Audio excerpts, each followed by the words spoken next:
This morning, we are learning that 4.4 million Americans filed for unemployment last week, raising the number of jobless claims to more than 26 million.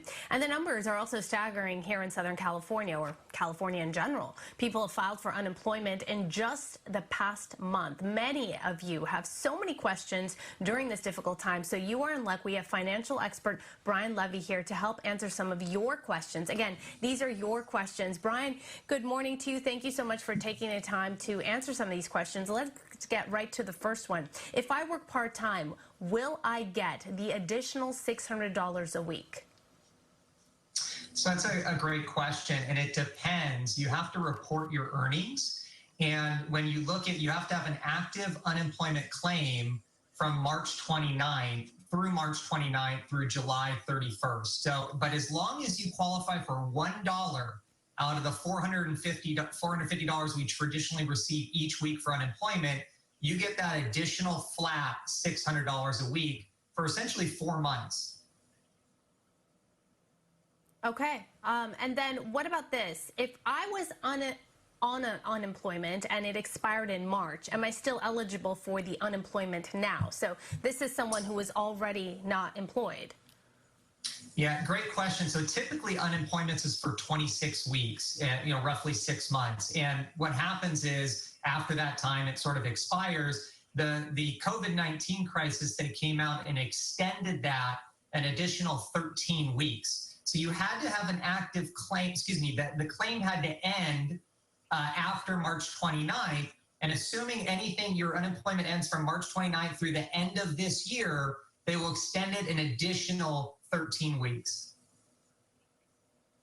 And this one is a question I hear all the time, people debating. I make more money on unemployment. Should I resign and collect unemployment? So that's a good one as well. You know, it's very tempting. In March, California paid out over $400 million in unemployment benefits. So it's very tempting in that regard. But you want to make sure you can actually qualify. You don't necessarily want to quote unquote quit.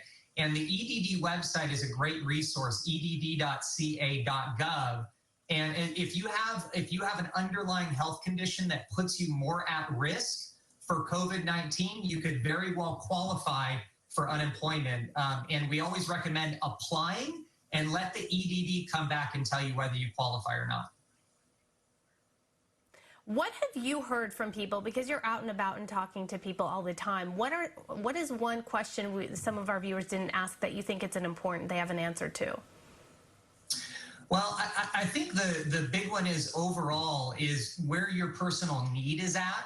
You know, I talk to clients all the time that maybe they're retired and they don't need the stimulus check they received or the unemployment benefit. So you got to look at your personal situation and figure out, does it make sense to, number one, go on unemployment, continue to working, maybe just reduce hours.